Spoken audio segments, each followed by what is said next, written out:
Hello, friends. My name is Steve, and this is Steve Talks Books. Thanks for coming by, watching my weekly update. It's where I talk about what I've been reading, what I'm going to read, what I won't get to, and this week, what I DNF'd.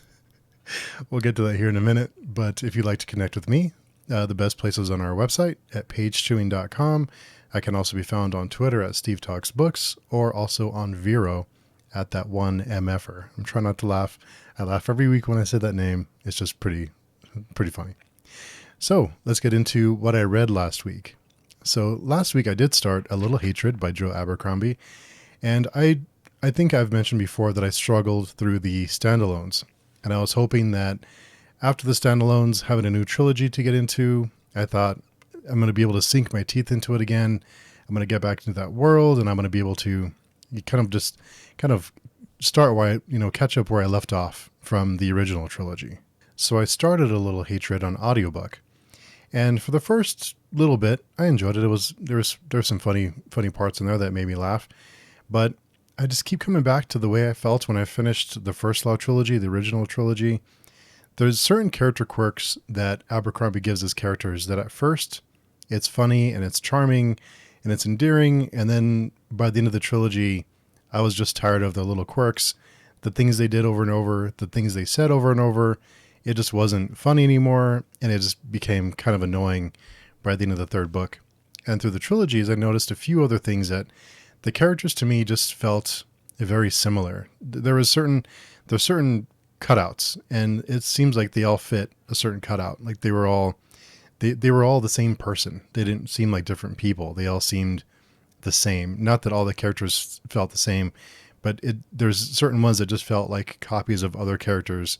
They weren't too defined for me. They weren't too different. They weren't different enough for me to really enjoy it. And sometimes I wonder if I would have rather them been a whole different set of characters. And I won't say too much about the second trilogy. I don't want to spoil it for anyone, but I wonder if I would have enjoyed it more if it was a whole new set of characters, a whole new like a reset button in the same world, but like a reset button, if that makes sense to you, those of you who have read the original trilogy and started the standalones.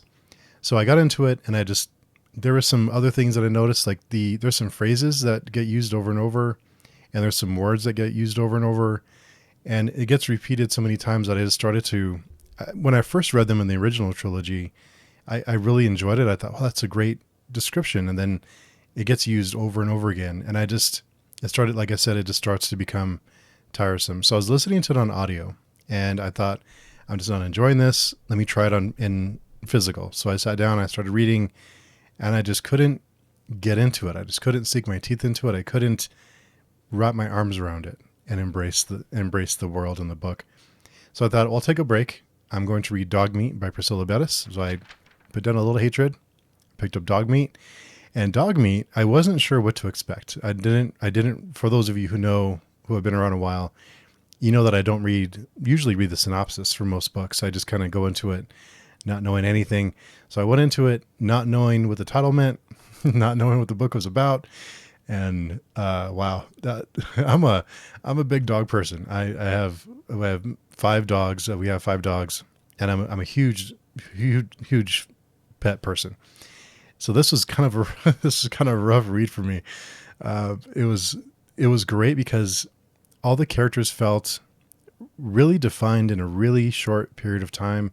And I love the way the world comes into focus. It's in a dystopian world, and you understand why the characters are in the position they're in, why they have to do the jobs they have to do. And if once you read it, you'll understand more of what I'm talking about. So not reading the synopsis, and in this case, there was lots of surprises. I wasn't sure what the book was about, but it was a great story, and I like being challenged. And this, for me, kind of hit me in a certain way because I am such a big dog person. So it was very, very effective. I really enjoyed it a lot. I like these kind of books that challenge me, that kind of push me into these uncomfortable places, and I couldn't put it down. I had a hard time putting it down. I think I finished it in 2 sittings, but yeah, there's lots of story in a short book. And I think the same can be said for Priscilla's previous book, The Hay Bale, It's a really short book, but it packs a heck of a punch. There's a lot to take away from it, and it's a really hard to do to have a reader walk away with so much to think about in such a short period of time. So once I finished Dog Meat, I came back to A Little Hatred, and I tried to read it again, and I just could not. I just couldn't get into it. I just couldn't. I just didn't care. I just didn't. My mind started drifting, and I couldn't get into it. So I had to DNF A Little Hatred. I was reading this with Yolene and Jose from Amazing Worlds, so I had to let them know. And thankfully, of course, they're really understanding that just not for me, and I had to throw in the towel. So I'm done with the First Law World, at least for now. And I don't DNF books too often. It's pretty rare that I DNF a book so early in. I usually give it a lot more. I give it let myself kind of try to squeeze into it. But because I didn't like the standalones and I struggled through those, I'm not going to start another trilogy and hope it works out. So unfortunately, had to throw in the towel on that one. But after I did put down A Little Hatred, I did start Nemesis Games. It's the fifth book of the Expanse series, and I wasn't a huge fan of the previous book, but this one I enjoyed a lot more. And I won't give any spoilers, but it focuses more on characters and their histories, and I felt like I could really engage with that, with those characters in that setting. I don't try not to say too much about it, but I do want to mention again that the TV show does a great job adapting this series. If you've seen the TV show, I'm continually impressed with how good of a job they did adapting this series. They did a really, really great job. The characters, the casting, it was all done really, really well. So I did enjoy Nemesis Games. I did fly through it. Those books are thick, but they're really quick and easy reads. And even though they're quick and easy, there are some other themes to be taken away that you can kind of sink your teeth into if you're really looking for it. So you can just enjoy the story, or you can look a little bit deeper to find other things that I think they're trying to do. And I'm sure there's things that I missed too that they're trying to do. But I enjoy this one more than the last one. And I kind of put some wind back in my sails for the series, because after the last book, I was of course I was going to read it, but I wasn't too excited to get into it. So thankfully I'm enjoying it quite a bit. So I did finish that earlier today. So I will be starting Wrathbringer by Christopher G. Brenning. And it's the second book in the Hellborn King saga. And I really enjoyed the first book, and I'm anxious to get started on Wrathbringer. I was trying to wait to start Wrathbringer until after our discussion with Christopher G. Brenning. So now that we've wrapped up that discussion, I can start on Wrathbringer. And that's we're meeting on that one on the 17th of November, I believe. I'll fix it down here if I'm wrong. So on the channel last week, we did have the House of Chains Book 1 discussion with Layla, and I really, really enjoyed that format. I'm really enjoying taking things slower and taking my time and kind of breaking things down. What we're doing with the Prince of Nothing with Daniel and Katarina, and now with Layla and whoever else wants to join us for House of Chains. I'm really enjoying this really slow pace and breaking things down, because these books are full of really neat stuff, and they're really dense, and there's a lot to take away from it. So I'm glad that I found some people to do this with me, because I'm really, really enjoying it. And we are having the next one, I believe, on the 12th of November. So if anyone wants to join and discuss book 2 with us, let me know, or join on the forum calendar. Also, we did have the House of the Dragon finale discussion this week. I was hesitant to get into House of the Dragon, but I was burned by season 8, like most people, but we won't get into that. I wasn't too excited about it, but they did I think they did a really, really great job with this first season. I think there were some issues with it. There were some things that I did not enjoy all that much, but overall, I think it was a very, very solid first season. And to do what they did after the disappointment of the end of Game of Thrones, lots of pressure, I'm sure, on them. So I'm considering everything. I think they did a really great job with that first season. I'm looking forward to season 2 if it ever comes. Haven't heard if they've started production on it yet, but hopefully they start it soon.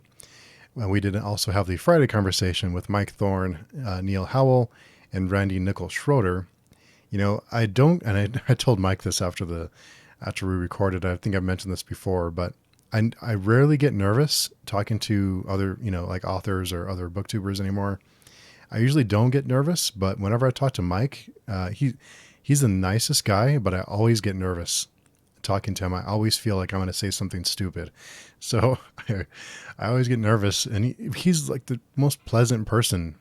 But I for some reason, I just have like this, once we get rolling, I'm okay. But I'm always have this like anticipation that I don't want to do or say anything stupid. So, but I learned a ton during that conversation, and I think we could have gone for hours on that one. But these are the kind of discussions. Whenever we have a Friday conversation or a page chewing or a book discussion, I get like this natural high after that. I just feel like, wow, that's really cool that I get to do this. It's really neat that I've been able to connect with people that will spend their time with me to chat with me. But I have like this natural high when I'm done with this kind of thing. So, had a absolute blast, and be sure to check out their links in that description for their books and all their work, and check out what they've been up to.